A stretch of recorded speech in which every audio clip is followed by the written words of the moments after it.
Okay, we're on air.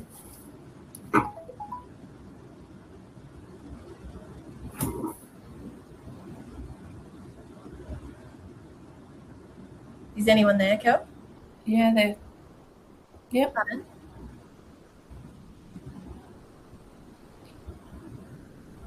Yes, we've got a few people online. We'll be starting shortly.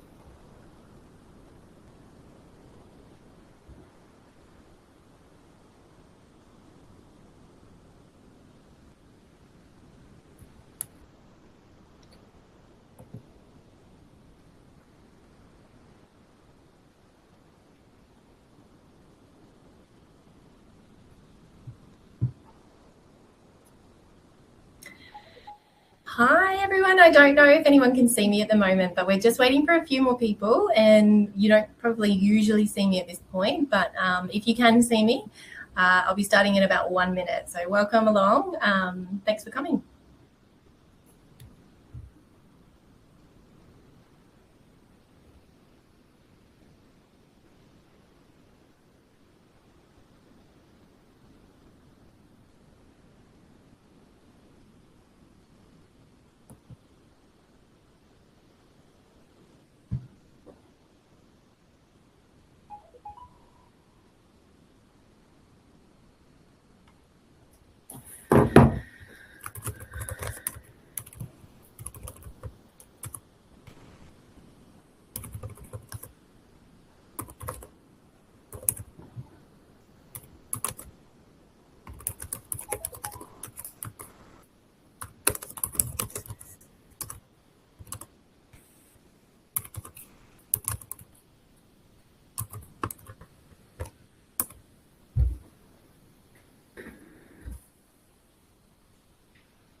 Okay, shall I get started? Yeah, I think so. Okay, so pop yourself on mute and push record.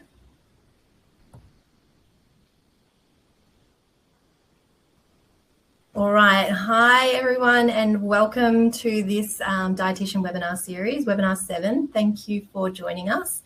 Apologies for anyone who joined us yesterday. We had a little bit of a miscommunication, but we are so glad to have you back today if you could make it. So let's get on with the topic today. It's about beyond the diet aisle and eating smart on the GLP-1s. So I know everyone enjoyed last webinar, so we're going a little bit further into details for what's in products, using the labels to make the best choices and not relying on the nutrition claims that you can see in the diet aisle, because sometimes they've got hidden foods that aren't so healthy for us. So it's just shedding the light on that. So quickly before we start, I will just welcome you along. Apex Health I've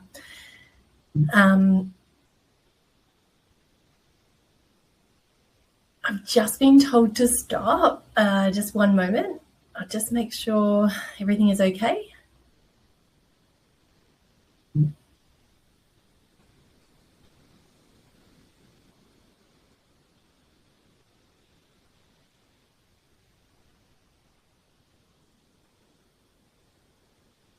Sorry, just 1 minute. I'll just double check that everything is going okay.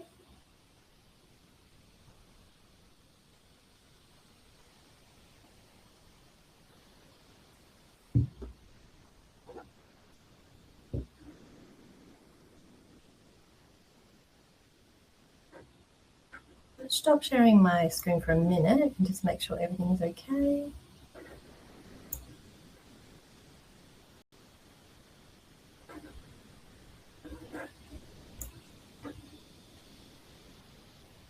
Okay, we have, cool.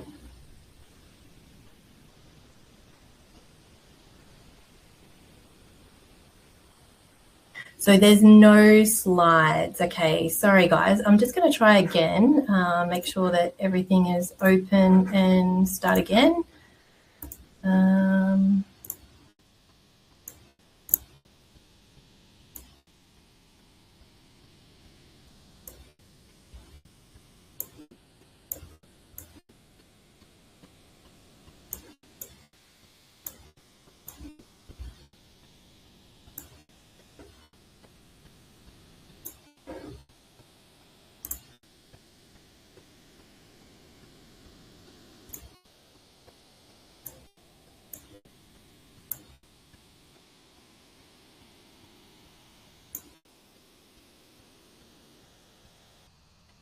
Sorry, we've got a few technical difficulties here. I'll just make sure everything is okay.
Okay, sorry. A few technical difficulties. I did see somebody, I jumped off and grabbed the chat and saw that someone can see the slide, so I'm really sorry. We'll start again.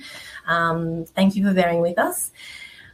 Welcome to everybody who has just joined us, and we're going to go into our webinar 7. It's Beyond the Diet Aisle and Eating Smart on GLP-1s. So hopefully everyone can see the screen, and I'll talk you through how to get some freedom of the dieting aisle and make sure that you can make some right choices for healthy foods on the GLP-1 medications that can help you achieve weight loss. So Apex Health are very excited to be providing fully subsidized GLP-1 medications to people on the lifestyle program, on the program, the medical weight loss program. To ensure that you get positive outcomes on this, it's mandatory to engage with the lifestyle program. So you can see a dietitian one-on-one, and there's 12 sessions per year that you'll see that dietitian. And it is wonderful, but you do have to see that dietitian face-to-face. So that just at least once you have to see the dietitian. Otherwise, it could be on Skype or via telephone. But another opportunity for you, if you can't see the dietitian one-on-one, it's to come and do these monthly webinars with us. And that gives you the opportunity to engage in the lifestyle program, and it will support your GLP-1 medication journey. So this is just to give you a little bit of insight into nutrition, because often you can feel a little bit alone out there, and when you Google, you can find things that aren't helpful for you. So definitely good to engage with a dietitian. And if you have any questions or any further information that you want from Apex, you can contact our email down the bottom there, contact@apex.au, and we will get back to you if you have any personal questions. But I also have questions at the end of the seminar, so the webinar. So the presentation overview will refresh on the medications as I always do. Just bear with me, it's nice and brief this time, but it's really good for those of you joining me for the first time. And then we'll go into label reading, the health star rating for a short time, and we'll talk at the end about fad diets, and then a bit of time for questions and answers. So the medication review, you all know it's weekly injections that provide the right conditions for weight reduction. So it doesn't actually lose the weight for you, but it does help you. And it works on several body systems. So it works on the pancreas, which is the organ that will digest your carbohydrates or your sugars that go into the diet. And that will increase the sensitivity of the body to the food that you're eating. It will stop the liver from making its own energy sources, so it will downgrade that, because in the absence of having the energy we need, we'll make it ourselves, so it will stop that. It will downgrade that, sorry. The stomach, it slows digestion, so the food will transit slower down the stomach and through the intestine. So that means you'll feel full for longer, and you'll also absorb more nutrition, but you'll also absorb a little more water. So it's really important to be careful and have enough. And it works on the brain, so stopping the cravings and those food noises. Common side effects to those the body when you are taking it is nausea, vomiting, diarrhea, constipation, reflux, and fatigue. So it's just important to manage those as well. So if you need to talk to a health professional to get some really good advice and help on those, you can. But management strategies, just as a general guide, is eating small meals more regularly to try and get the nutrition in, because you'll be able to have a little bit less, and maybe you want to still be able to get enough nutrition. Ensure intake of that 2 to 3 litres. 2 is great, 3 is amazing, of fluids a day. That will help you with digestion, and it'll help keep the brain nice and hydrated and thinking correctly, and also try and prevent the constipation. Enjoy a wide range of your plant-based foods, because that will have a lot of fibre and that will give you lots of nutrition for the gut microbiome, but it will also help with filling out the bowels and preventing constipation. Limit the intake of high fatty foods, because that can tend to slow digestion through the stomach, and that can give reflux. And just really eating slower and paying attention to your hunger signals. So clearing distractions, paying attention to your food, because you are going to have a little smaller portion, and just getting used to that, because once you overeat, it might be a bit uncomfortable. When to seek help. If you are severely vomiting undigested looking food, it's really important to see somebody about that, because it should still be absorbing. Severe stomach pain that can sometimes radiate up the back is another thing that you need to watch out for and see a health professional for. Severe diarrhea, also looking undigested, and if it's a non-painful lump in the throat, or you get a husky voice, it's really important to check that one out too. So last little thing there is 20% of people taking GLP-1 medications do become now malnourished within a year of taking them. So you're helping one thing just to set yourself out for another, but just making sure you get enough nutrition. Now that was it, nice and brief. Now beyond the diet aisle, eating smart on GLP-1 medications. So really it's about looking at what's on your label and what's important for you to look at when you are buying things from the supermarket in the processed food aisle. So what is in a product, nutrition claims that you can really pay attention to and what you need to know about them. Allergens will be on your packaging, plus a nutritional information panel. So we already talked about the ingredients, which I'll go briefly into. But yeah, it's just to look at what is really important and what you can find out by looking at it a little deeper into your labels. So this is our poll, and I'd love to hear what you think. This is the first time we're doing a poll, but I'd love to have you answer a question on the poll that says, which do you feel would be more nutritious for you to eat? So on the one side we've got popcorn, and on the other side we've got a wiener dog, like a hot dog, with sauce and a bun. So as you're going through and we're talking today, just have just answer which one you think is more nutritious, and we'll talk about it later in the webinar. So label reading, it helps you know what you are eating. Like I said last webinar, you have to put everything on a nutrition label that is in the product. So it will list absolutely everything, and the order of the product, the order of the ingredients is from the largest amount in the product to the smallest amount. And you really want to check the first 3 things on the product ingredients list. And if in the first three things you see fat, sugar, or salt, it may not be a healthy choice, and it may be something that you want to have a look and compare. Allergens, like I mentioned, they're the bold at the bottom of the ingredients list. So you've got cereals containing gluten at the bottom there, and may contain tree nuts. Look for the real numbers and monitor for the number.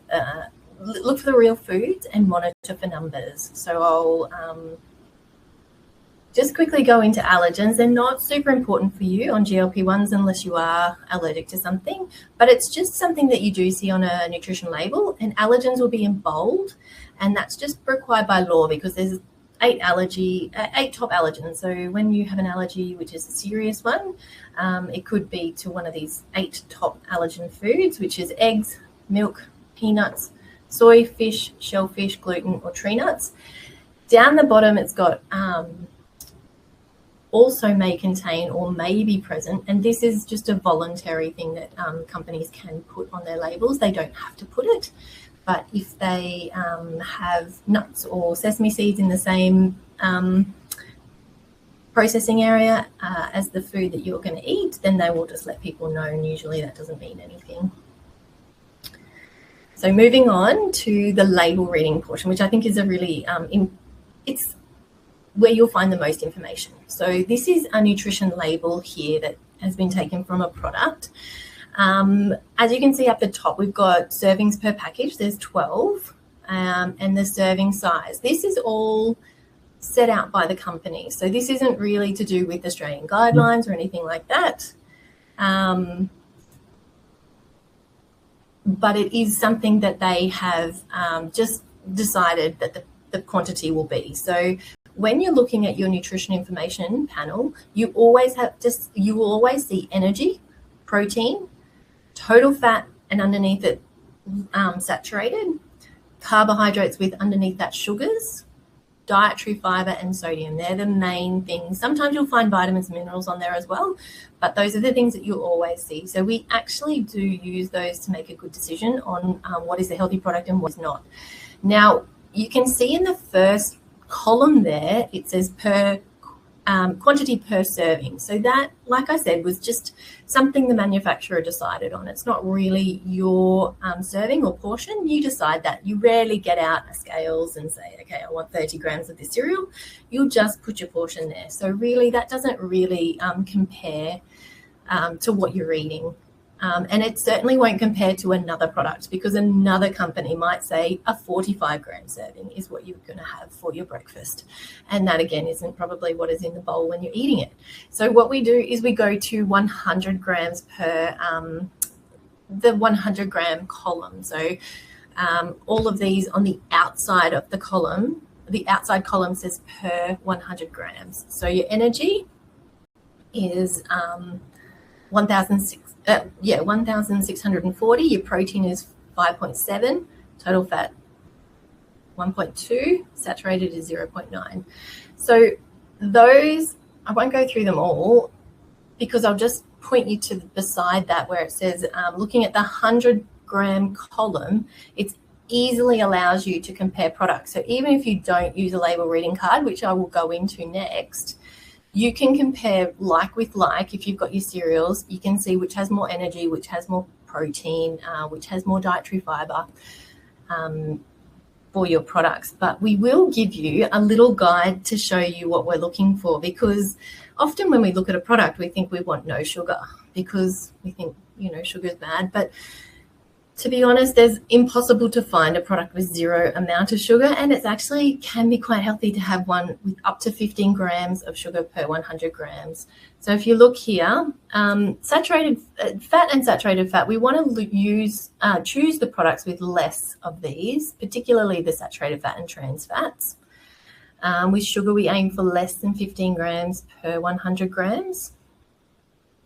With fiber, we want to choose a little bit more. So we want to choose breads and cereals with 3 grams per 100 grams of fiber.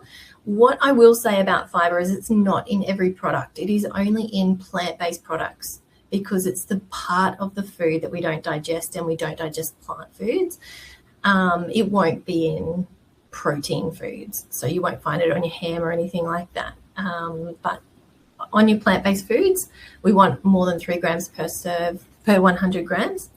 And then the sodium. So products with less than 120 milligrams per 100 grams are great. It's best to avoid things with over 400 milligrams of sodium per 100 grams.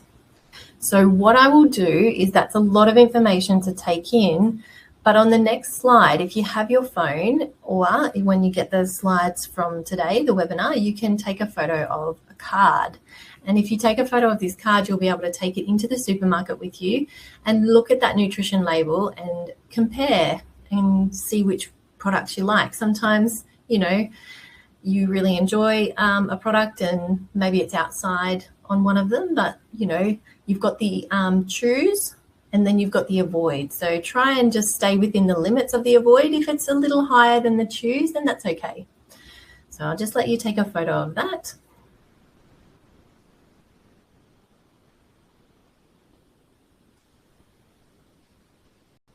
Sorry, I moved on.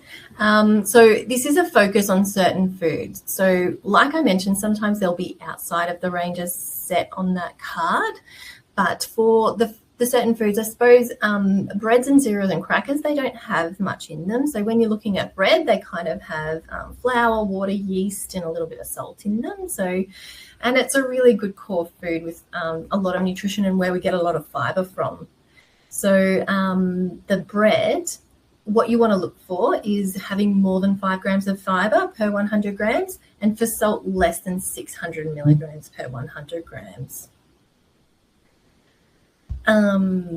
So the cereals, you want to have fiber more than 6 grams per 100 grams. I can see there's sorry, I just stop here. I can see there's a question that's come through, and I love the questions, but I will keep them till the end if that's okay. But I have them as a list here, which is amazing. Cereals, you want to go more than 6 grams per 100 grams and less than 300 milligrams per 100 grams for salt, and sugar less than 15 grams per 100. And that's if you've got no dried fruit. So like I mentioned, it's really hard to get a product with 0 amounts of sugar in them. But if you have dried fruit, that is going to shoot your sugar up. So I was looking, for example, at my Sultana brand on my in my cupboard today earlier, and when you're looking at less than 15 grams per 100 grams, I noticed that that was double in my Sultana brand, but that is still a very good choice for a cereal because it has the dried fruit. It's doubled the sugar, and that is okay, but it's just about recognizing that, and it is a natural source of sugar, and it's not extra teaspoons of sugar going in that product.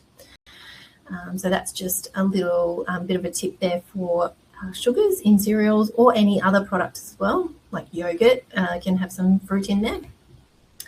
And then obviously your crackers are very similar to your bread. You just don't have your raising agent in there, so it's very similar. But you just got to watch out for total fat being less than 10 grams per 100 grams because they can add a bit of fat in there. Yeah.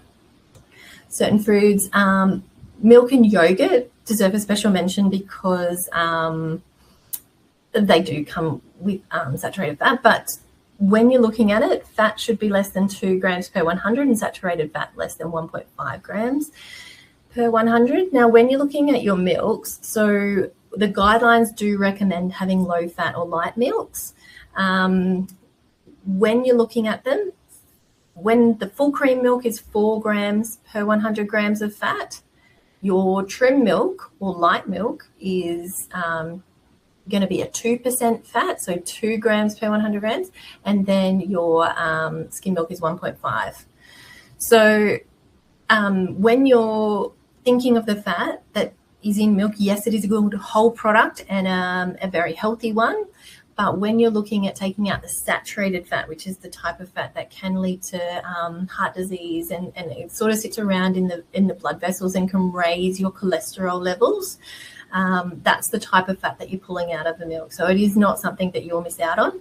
And when they do take out the saturated fat, you actually get more of the protein and more of the calcium in your glass of milk than if it had the fat in it. So that's just a point on your milks. Now, cheese, when you're looking at cheese, it's probably good not to use your label reading card because cheeses do come with approximately 25 grams of fat, and that's in your reduced fat cheeses. So really, when you're looking at your cheeses, just compare products and get the lowest in fat, particularly saturated fat and sodium. So using just your judgment and not particularly the card. Meat and meat alternatives, when you're removing all the fat from your chicken and your skin from chicken and visible fat from meats, you're taking away that saturated fat. But in packaged things, you just want to make sure there's less than 2 grams per 100 grams and less than 1.5 for saturated fat. Now, sodium is something that will preserve meat and keep it longer. So really watching them, you will get a little bit more, but 750 milligrams per 100 grams. You want to try and keep it below that if you can. Sweet snack bars and biscuits, the main thing you're looking at here would be your total fat and saturated fat and sugars. And you really do, it is a plant-based food. It's going to use flour, and that is a grain food. So when you're having those, you want to have more than 3 grams per 100 grams of fiber, and just watching the sodium in some of those because they can get high. And lastly, not using any of the the guidelines for this, but fats and oils, it's just really good to choose your mono and polyunsaturated margarines and oils over the butters. And also, I will go into nutrition claims in a moment, but light oils are not necessarily lower in fat. It's more likely to do with the taste and the color of it. So don't worry about fat is fat. It is going to be the same kilojoules, whether it's light or not. But you can get a vegetable blended oil, but stick to the main sorts of oils like olive oil, or maybe you're using canola oil or something like that, but just don't go for a plain vegetable blend oil, because they put a lot of palm oil in that, and that can be high in saturated fat. So just be watching on that one. So nutrition claims. Now, these are things that companies can put on the front of packages, and they can be help you to decide to have that product. So as you can see, you've got very high in fiber, which is your All brand. And that is because they put a lot of fiber back into the product. You've got 99% fat-free and 25% less sugar in the salad dressing that is there. So they've taken out all the fat and they've taken out some of the sugar in that one compared to other products. And then you've got whole grains and a good source of fiber, or a source of fiber even, on the Belvita chocolate breakfast biscuits. So they have to use specific wording, and there's over 200 types of claims that they have to adhere to guidelines for, to be able to put them on the packages. So what I'll just go through is just to be clear on what they mean for you, just a couple of the ones that are quite common. So we've got nutrition claims that say that they're low in fat. These products must contain 3 grams of fat per 100 grams of fat, but it does not set aside the different types of fat. So it might have higher trans or saturated fats in there. You just got to be careful of them, but they generally contain less than 3 grams of fat per 100 grams. Reduced salt. This is a good choice for people watching Salt Intake, and that can be people watching kidney or looking after heart with any type of, heart disease in the medical history. So the products in this category contain 25% less salt or fat, depending on what they're talking about, than the regular products in the category. So if you compare this balsamic praise dressing to another salad dressing in the same area, you'll find that it has 25% less sugar than another product. They probably have a normal product, and that is 25% higher. But yeah, so that's just an explanation on that one. Light, like I mentioned, it's likely it can be used to describe texture, color and flavor, and does not necessarily refer to the extent of the energy in the product, and it may not contain any less sugar or fat than others on the shelf. So just be aware that light might mean something completely different to energy, or the amount of kilojoules you'll get in the product. And no added sugar, that just means there's no extra teaspoons of sugar put into the product at time of processing, but the products could be high in sugar in another way. So, for example, fruit has a lovely fructose in it, and the fruit juice is made from the fruit, so that sugar is naturally occurring in there. They can't take out what they naturally occur, but they have not added extra sugars in there. Just for example, 1 teaspoon of sugar is 5 grams. So when they're adding sugar as an additive, like the 15 grams is equivalent to having 3 teaspoons of sugar added in there. But that's only if it's in the ingredients and added. It could not be in the ingredients and just be naturally occurring, which is much easier for the body to absorb and digest. So yeah.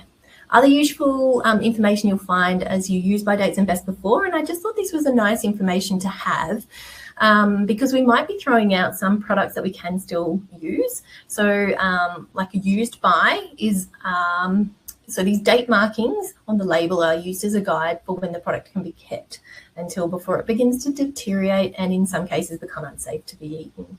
So a used by date, food must be thrown out.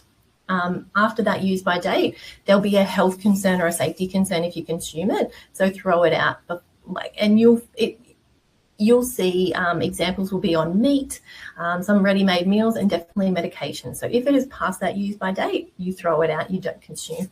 Best before dates, they are on all products within the supermarket, and they must be on there, but a food can still be eaten past this best before date. It just means that the quality of the food, the texture or the flavour of it can be lost.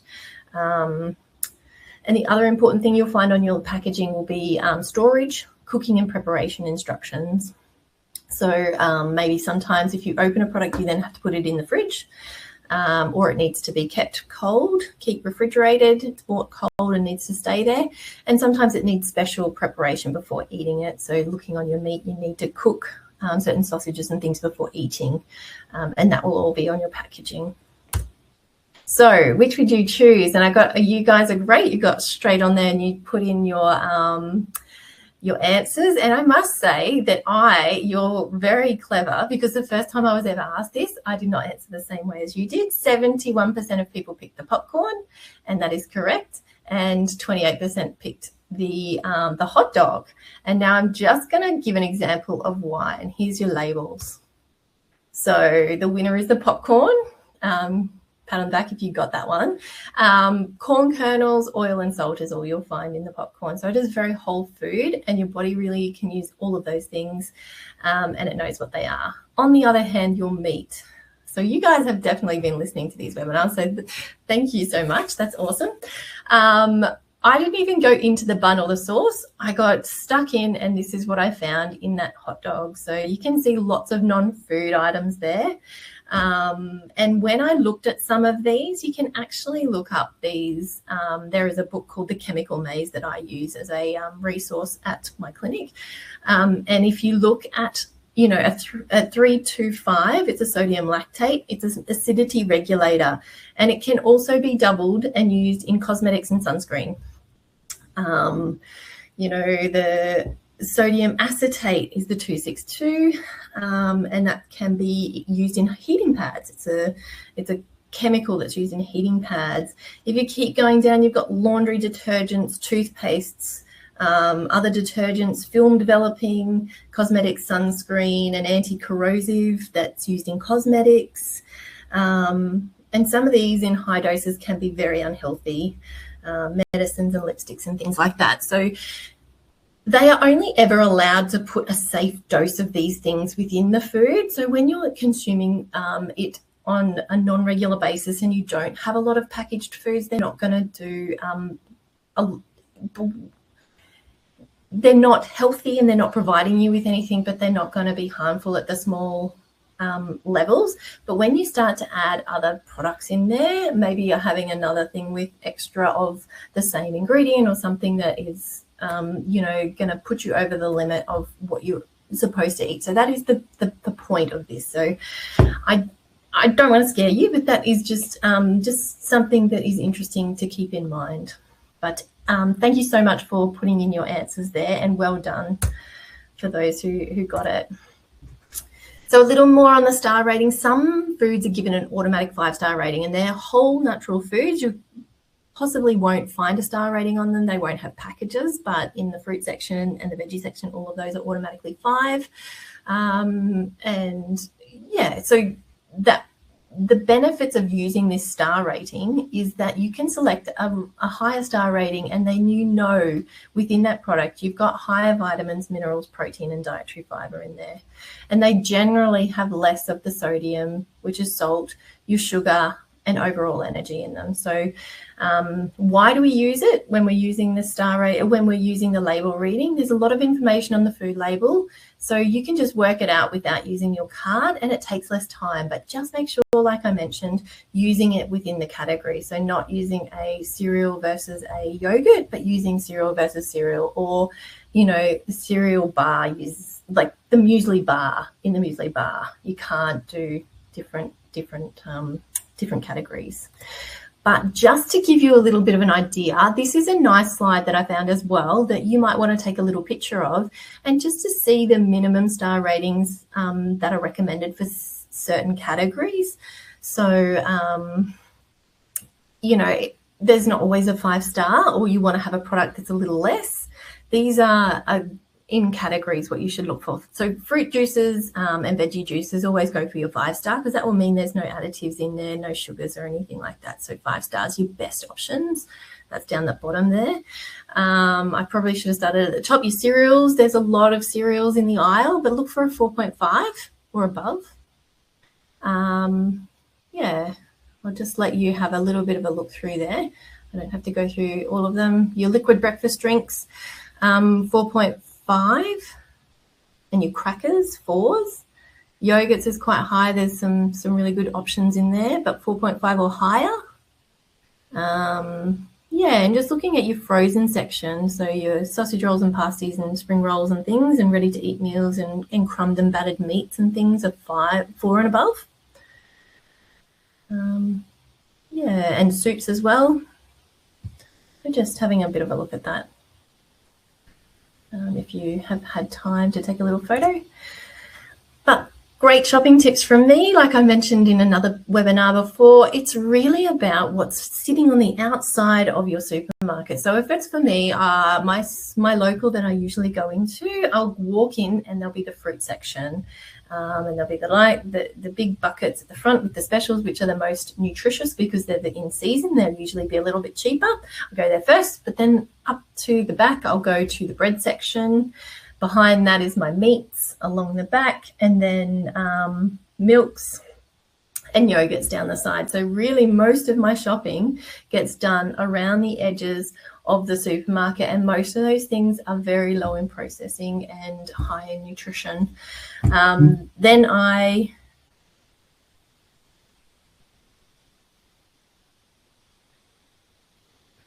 just got some questions coming through. I will get to them, I promise.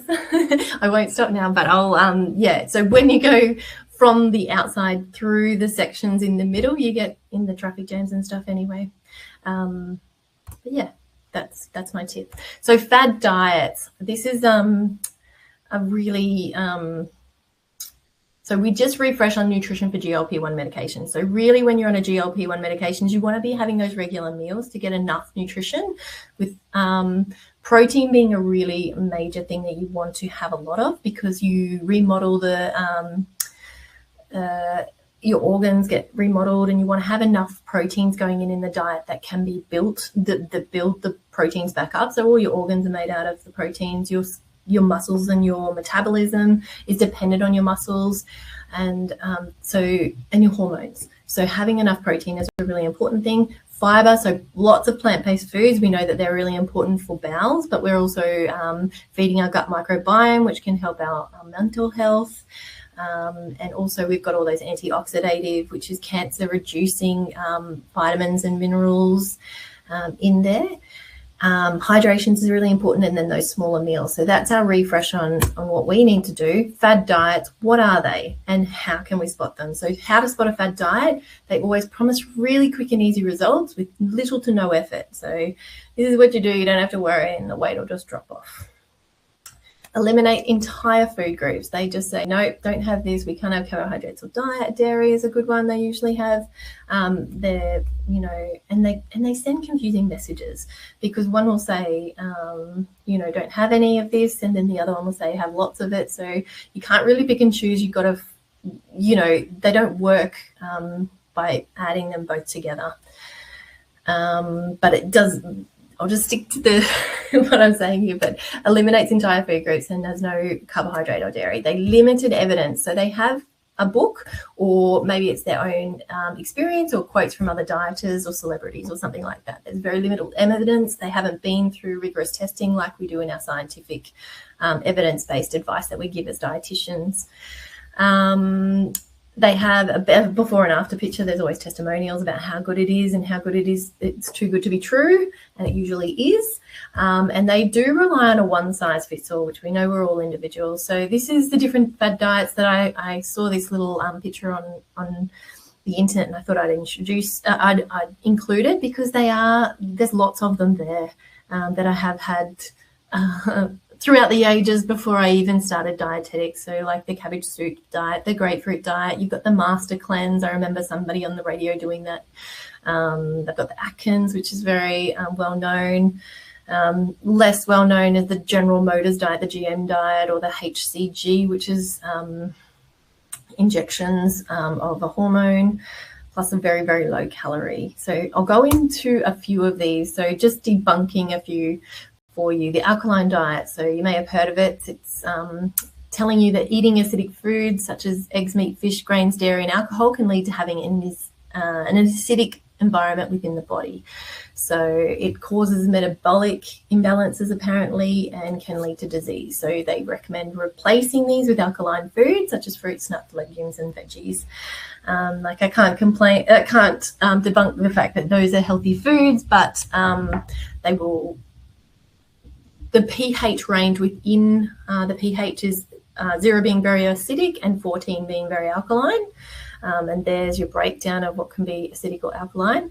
But our bodies stay within a 7.35 to 7.45, and we need to stay nice and even for health. And if we go outside of that, we really don't feel well. So really what we consume has very little effect on our blood, and our body does a really great job of naturally balancing this through our kidneys and our lungs mainly. We let go of the acids in carbon dioxide and our urine. So we do not change our blood pH by eating any of these foods. It's really well balanced within the diet.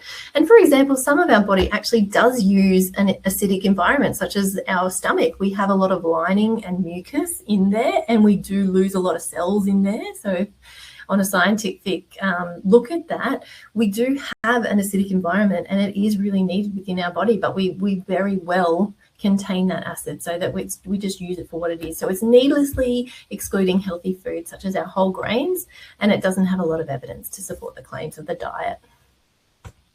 The carnivore diet, which you may have heard of, consuming lots of fish, eggs, meat, and very low lactose dairy. It claims that we're designed to only eat these foods and blames the plant foods for causing our modern health problems. It's busted, because we know for sure that the fruit, veggies, and legumes, grains, and nuts are very much linked with healthy foods, good health, and healthy effects on our body. So it is very restrictive and low in calcium, vitamin C, and fiber. And long term, we have concerns about this diet and the risk of cancer and heart disease. So eat right for your blood type. If you've ever heard of this one, it's eating certain foods, depending on whether it's A, B, or O of your blood. So depends on the type of blood that you've got. And as you can see, there's a huge list here. So imagine if you've actually got a type A and an O and a B living in the same household, and you're trying to base foods for them. It's just going to be just hard, and you're going to have to cook different meals and things like that. So it's saying that based on our body, how our body responds to certain foods, this is definitely not scientific. There's no evidence between a relationship with blood type and food choices.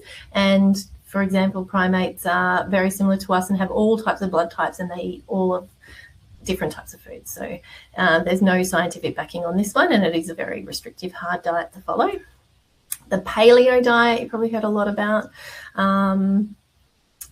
As you can see, the Paleolithic era is a long, long time ago, and we have definitely made lots of advances within the food that we do eat. So it's saying that we need to have the same eating pattern as we did back then without the machinery and the logic and everything that we know. It is busted because the argument of evolution does not hold up to the evidence that's been done on this diet, and it does needlessly exclude high fiber grains and legumes, which are very healthful and help lower cholesterol. So it has an unhealthy focus on good and bad foods, and it's also hard to maintain the diet. The wheat belly says that we can eliminate all forms of wheat and blames gluten for our weight gain and modern health problems. It is very highly restrictive and takes out all the whole grains. Again, the same problem. They're a very good source of fiber for our bodies, and they naturally reduce our cholesterol. It's different to have celiac disease, and you need to reduce or completely eliminate the gluten, but this actually has more food rules to it, and it's just not not very well evidence-based, so not gonna be healthy for you long term.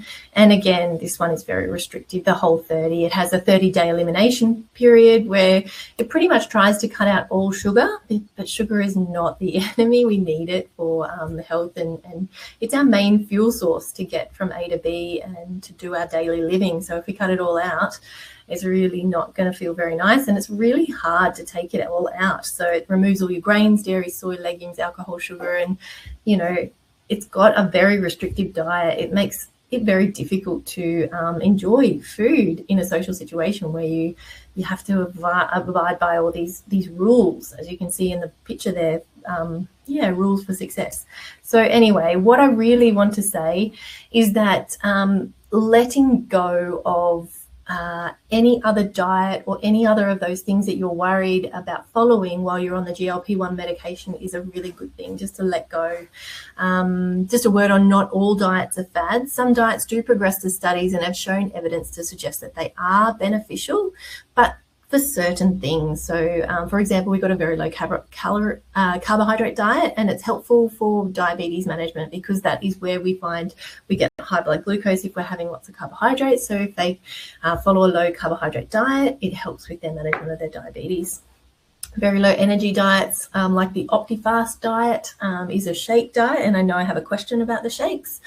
They can assist with weight loss when it's necessary for very quick weight loss for short times, and it is for safety reasons. If you need to have some sort of liver or kidney or abdominal surgery and you want to drop some weight before your surgery, we do use the OptiFast, and that is similar with different types of shakes. So with the OptiFast, it has a lot of backing. Nestle have a health science division. So when I see people in the clinic and I'm using an OptiFast shake, a shake or a very low calorie diet, I do use the OptiFast because I know that it is going to completely cover all the nutrition that you need in a day for a complete energy source. So it's a program, and people come in and we follow it for a certain amount of days, and then we slowly come off it together and we replace and put in the right things.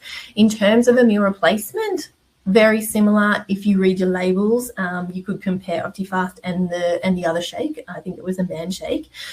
And as a replacement, that is totally fine because you are getting a lot of vitamins and minerals in there. It is very low in kilojoules, but it's going to satisfy what you need nutritionally there, and it probably has a good amount of protein. So I haven't looked at that one in particular, but I do say that they can be a very good option if you're running low on time, or you're just not feeling like it, but you want to get the nutrition in there, and you're tolerating it really well. So yes, not a problem to have those for breakfast, to get something in there for sure. Intermittent fasting is another one. There's lots of studies on them, and they have seen that people improve cognition, and it's good for heart health and weight management. But those are three of the diets that started out as fads but have that backing of science beneath it, and they have found that they are, nutritionally and medically helpful. But they have to be done right. And of course, the Mediterranean diet, so much information on that. It's very good for longevity. It's good for weight management and satisfying. And it's got all the good oils and things like that. So it's really good for heart health. But for sure, best weight loss plan ever is one that is sustainable and long-term, and changes that you adopt as ongoing habits. So something that you can start and continue on with. So this GLP-1 medication is great for putting the right conditions in there. But what you want to do is have the nice, healthful habits underneath there it is a start, and you are just putting in those healthy habits, which we can't start all at once. We'll bang and bust. Sometimes we try to do too many at once, but just focusing on something small each week that can give more health to you and improve your health. And that's just eating healthy, all those whole foods. And I know you've been listening because you guys did great on the poll. Regular physical activity, which is just starting slow and increasing as you want. If you're not doing much at the moment, small amounts is really helpful, and you'll notice a difference automatically in mood, sleep. It takes very little time for that to show some results in mood and within the body, stress management, and having enough sleep. So they're really the best weight loss plan, and doing your GLP-1 medications and managing those side effects that you're getting. So one last thing on the marketing and label reading is just, you now have the power with the knowledge of what you can and can't take off of the nutritional labels. Use your card. Don't go to the diet aisle, because there's very specific diet items that they market as keto or Atkins or high carbohydrate, and these things in isolation, if you follow all the food rules within that one diet, will help, but often they're very much restrictive and not worth the money that you're going to spend on. They have to develop it, package it, process it, take out all the nutrition, and they're going to charge you more for it. So there's a lot of highly processed ingredients within them if you look on the label, and save your money and just use that really nourishing food on the outside of the aisles. So I think I already have a couple of questions here. I'm just going to double check with my colleague to see if any more questions, but please, if you have any, pop them in the question box now. There was one that I haven't looked at, and it was,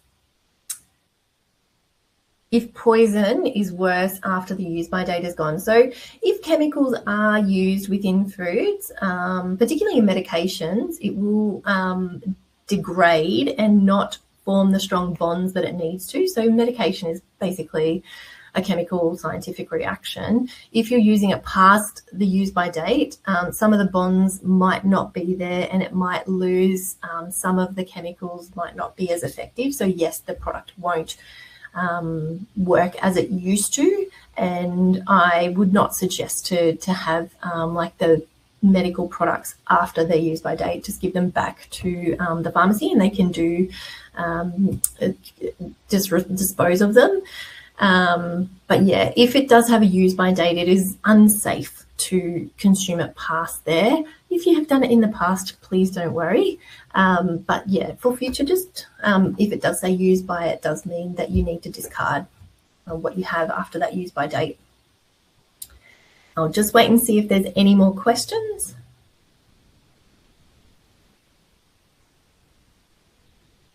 I don't know if I do have any. But if you do have any and you want to send them through to us, contact@apex.au is where you can send them, and I can get back to you. But thank you so much. And I love that the questions did come through, because I was able to answer one of them through the webinar there. What we are going to do in the next few days is pop some polls up on the Facebook group. So if you're not in the Facebook group, please come and join. And we're going to... Oh, great. We've put out the polls for days of the week and time. So we're just about to pop the times up. So if you could possibly just let us know what would be your preferred day and what would be your preferred time. If you have a couple of preferred days, that's fine to put them in. But yeah, just pop them in the poll, because we want to make them most accessible for you and the best time that we can.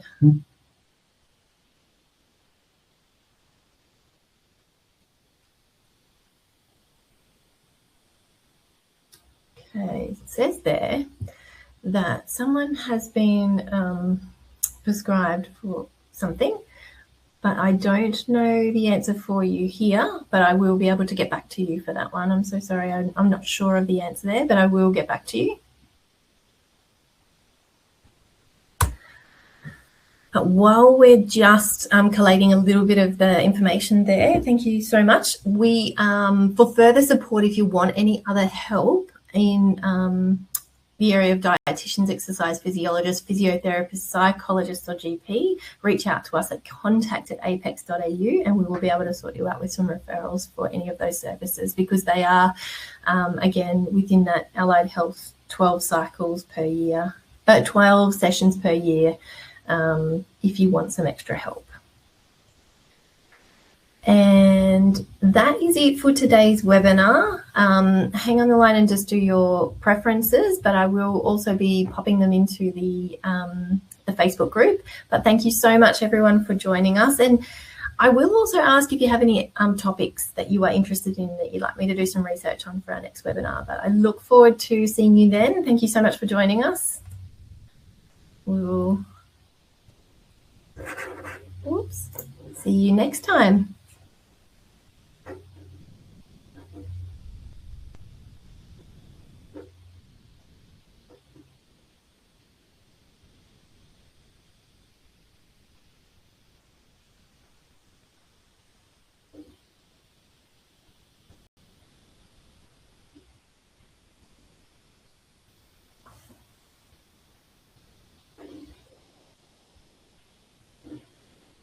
Thanks, everyone.